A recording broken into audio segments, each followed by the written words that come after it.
অভিযোগের পরও সুরাহা না মেলায় বাধ্য হয়ে পথে নেমেছেন মহিলারা।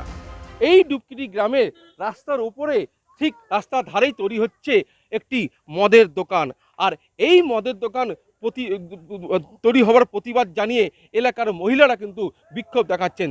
গ্রামের মহিলাদের অভিযোগ, গ্রামে মদের দোকান হলে এর প্রভাব তাদের ওপরই বেশি পড়ার আশঙ্কা। এলাকার অধিকাংশ মানুষই শ্রমজীবী, তাদের একটা বড় অংশ দেশি মদে আসক্ত। নেশারু হয়ে পড়লে আয়ের বড় অংশ মাদকে চলে যাবে। দুশ্চিন্তা বাড়ছে মহিলাদের। আমি যে এতটুকু ছোট ছোট বাচ্চা নিয়ে আছি, স্বামী যদি আছে এখানে মদ খায়, তাহলে ঘরে যেয়ে পয়সা লিখতে পারবে না, তাহলে আমরা কি খরচা করবো? অতটুকু বাচ্চাগুলোকে কি খাওয়াবো? সুপ্রিম কোর্টের নির্দেশে সারা দেশে জাতীয় এবং রাজ্য সড়কের 500 মিটারের মধ্যে মদের দোকান বন্ধ করা হয়েছে।